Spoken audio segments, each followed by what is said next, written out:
Hi, everybody. I'm here with Angelo Pancho, and we're talking recruiter enablement. We're talking talent enablement, recruitment enablement. Let's call it whatever we want. There's lots of overlap in these words and what it's all about, but not many people know it better than Angelo. So, Angelo, tell us a bit about you, your background, and then let's find out about your current job because it's really exciting to me. All right, very good. Well, thank you so much for having me, Adam.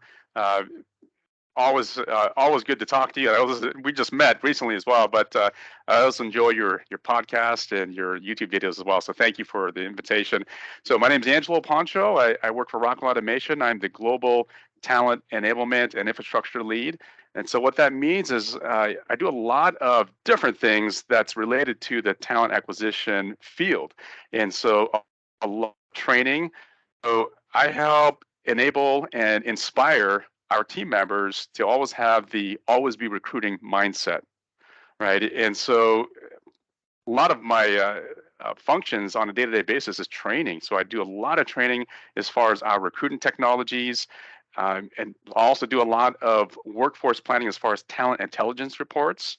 But I also partner up with other entities outside of talent acquisition, such as employer branding, talent branding teams, social media teams, to help out our digital campaigns or recruiting campaigns online. And so a lot of cool stuff that we're working on. But for the most part, it's training. So not only training for with our TA teams, but also outside of talent acquisition. So hiring managers, individual contributors. One of the key initiatives that we've recently launched is the hiring manager enablement. And so this is more of a program to help out all of our hiring managers and people leaders be an active part of the recruitment process. And so it should never ever be, here's my open rec, here you go, talent acquisition team, go do your stuff. No, it should be a partnership. And so part of the initiative is to help train the hiring managers as to whether it is how to set up a LinkedIn profile, how to share a job post on LinkedIn, where to find information as far as internal mobility, DE&I, diversity is a huge topic for us today.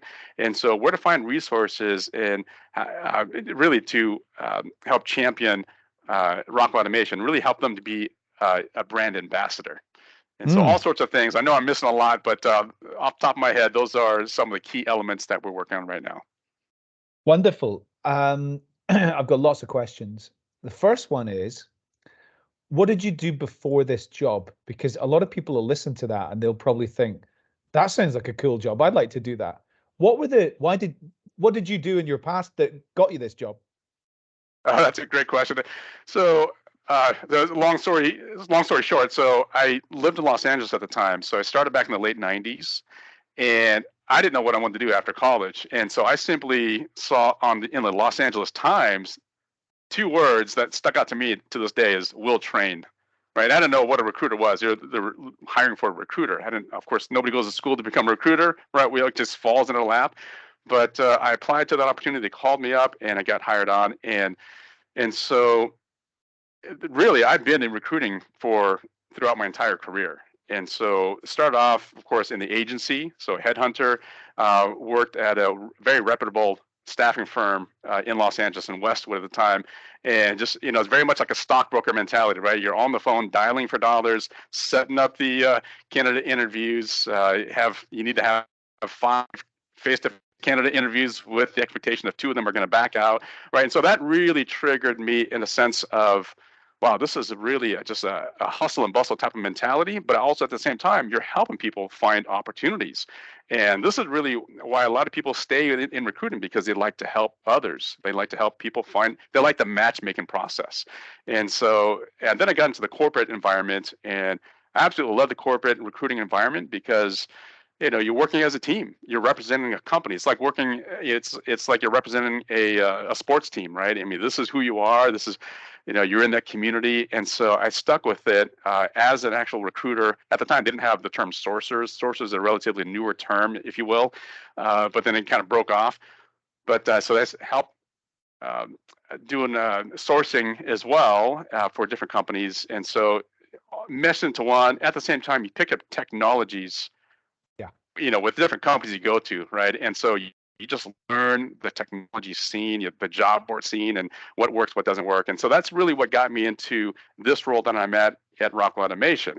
I've been with Rockwell since 2019, and started off as a senior talent advisor, but then they saw what my passions are and my capabilities, and so they slotted me into this role here as a talent enablement lead. And so now now I'm training. So once from that one Los Angeles Times ad, will train. Now I'm training my staff and team members globally as well. And that's another thing as well. Globally, absolutely love being in a situation where I can help people out, not only in one region, which is the United States, but also globally as well, different regions. Yeah. So, okay. Uh, we got a lot in common actually there. We both started in staffing in the late 90s. Yep. So there's a lot of things that we could talk about in terms of how things worked back then. And people coming into recruiting now will be like, that sounds like it was in black and white days or something, you know? Yes. Um, the other interesting thing was that you joined as a talent partner, and then they spotted actually that would be a better job for you because of the skills that you had. And they presumably already did know we need somebody to do this. And they thought actually Angelo would be good for this. I spoke to Haley Ennis from Sprout Social about 2 weeks ago, and her job is recruitment enablement. And it was the same thing. She was a talent partner and had moved into that role. So I don't know anybody yet. Oh no, I do. Actually, I do. Emmy Baradugo did recruitment operations in one company and then moved into another company in recruiter enablement. But most people I know have been like a talent partner or something like Yeah. that with a real propensity for training and that type of thing. So what are the like when you started the job, what were like were there any quick wins? So when I started this opportunity here, Yeah, yeah, uh, yes. And so the quick wins for me is holding massive training sessions with our team members. yeah, And also at the same time, just recently, internally, we use SharePoint. And so I built out a hiring manager enablement site and playbook. And it's from that point on, it's really been a year and a half, 2 years now. I've been in constant training mode with holding large sessions, one-on-ones, and also large sessions as far as helping our hiring managers be more aware about the recruiting space and what this entails, right? And so, where do the jobs get posted at? How should your LinkedIn profile be presented, right? Where do you find your jobs on LinkedIn? How to share that on LinkedIn, and just little practical details like that. Of course, that's not in their space. That's in our space, and so our goal is to info share, right? And so teach them and guide them on practical ways on how to be more effective as far as recruiting and attracting talent. Because of course, on a day-to-day basis, that's not the hiring manager's expertise, right? They're focused on what they're doing on their projects, which rightfully so. But as a hiring manager, you have the responsibility of um, finding talent for your team, right? And so you can't just put the onus on the recruiter or the talent advisor.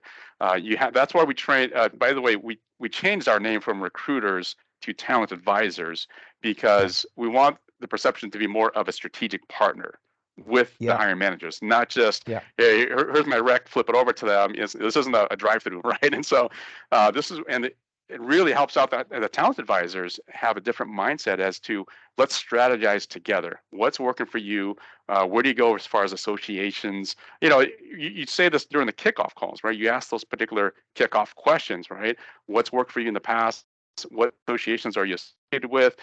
Where would you go to find talent? All sorts of things. And so, in my mind, they'll always be recruiting. That's just what it is, right? Because if you go to a restaurant, right, you could be talking to the waiter or waitress about what they do on a day-to-day basis and find out that this person might be an engineer going to school, right? And so that's recruitment in itself. And so you're networking, right? And so again, we're in this business here, the talent acquisition space, because it's a people business, right? Very much like in sales or in marketing, it's all about people. It's all about connecting with your audience.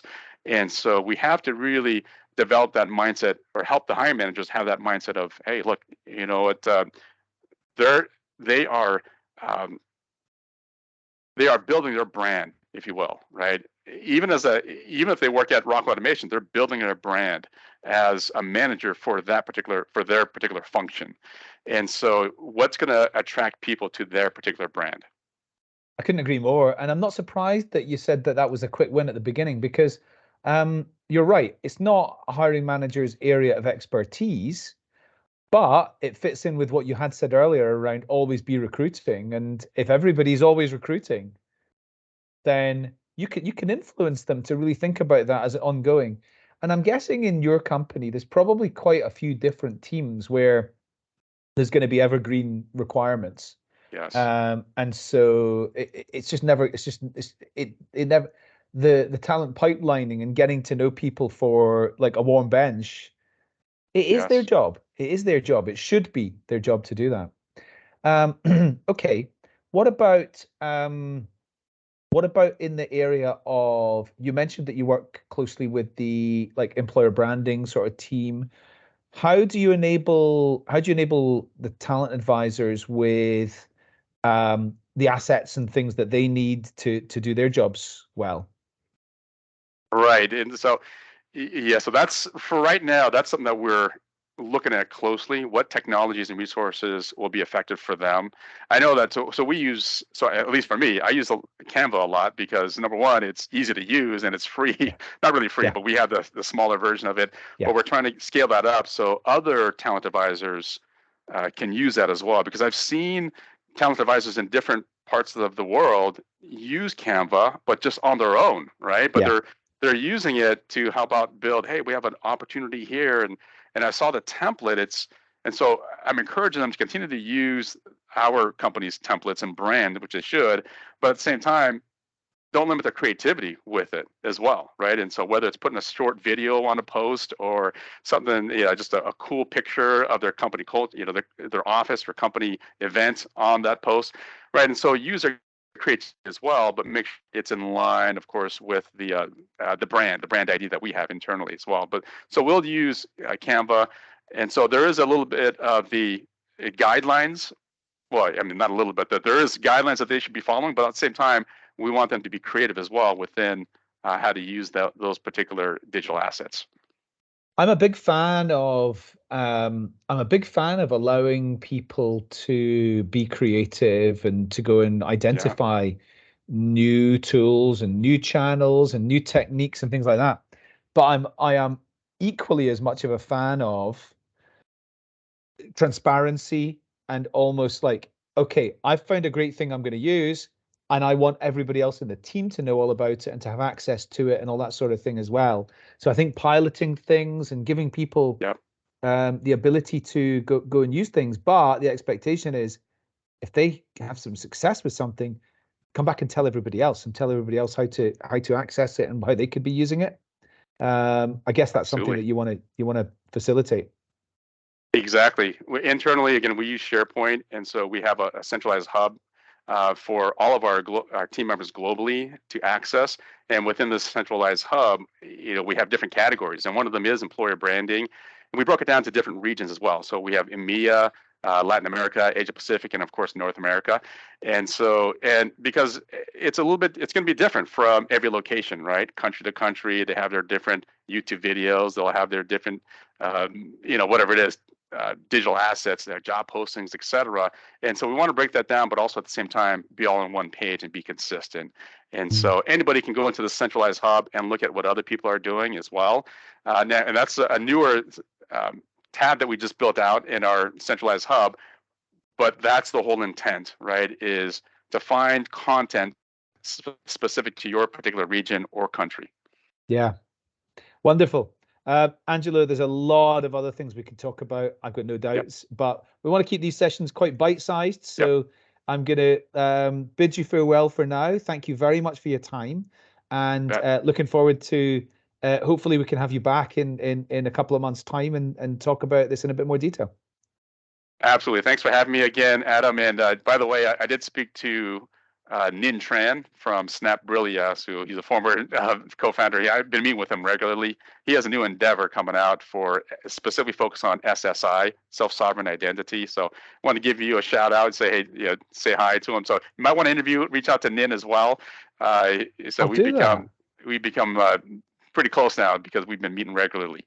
Yeah, yeah, okay. I will. Nin connected with me on LinkedIn recently, so I'll get it. I'll drop him a note and get him on here. Good stuff. All right. Angelo, Thanks, good Adam. to see you. All right. Good to see you too. Take care.